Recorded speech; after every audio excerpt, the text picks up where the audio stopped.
देखिए भैया, सच्ची घटना पे आधारित है। एक लड़की अपना पति को अपना यार के साथ में मिलकर अपना पति को पोटी पोटी काट कर ड्राम में भर कर सीमेंट से जमा कर दोनों यहाँ से भाग गए। उसी पे ये गाना आधारित है।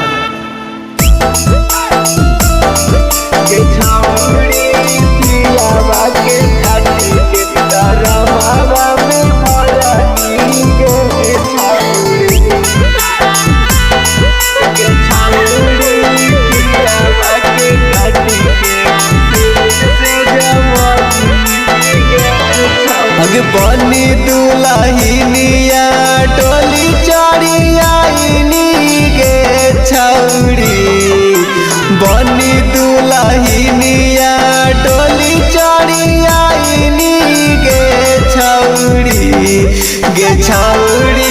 पियावा के काटी के डरमावा में भरनी गे छौड़ी पियावा के काटी के सीमेंट से जमाईनी गे छौड़ी। पिया के खुनामा से मंगिया अपन धोनी गे छौड़ी, पिया के खुनामा से मंगिया अपन धोनी गे छौड़ी पियावा के काटी के डरमावा में भरनी गे छौड़ी पियावा के काटी के सीमेंट से जमाईनी गे छौड़ी।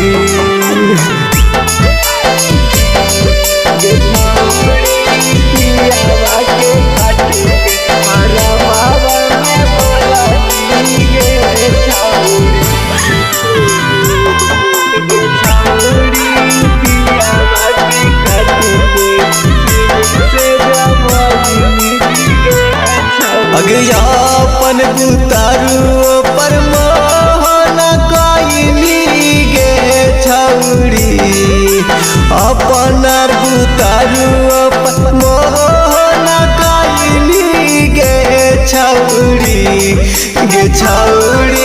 कवन कसुरवा पिया के जनम रवाईनी गे छौड़ी कवन कसुरवा पिया के जनम रवाईनी गे।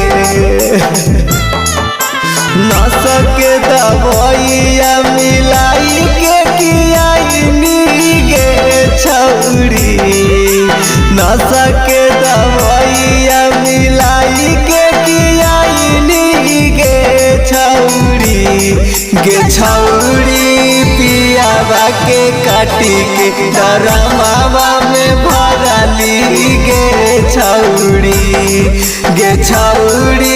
पियावा के काटी के सीमेंट से जमाईनी गे छौड़ी।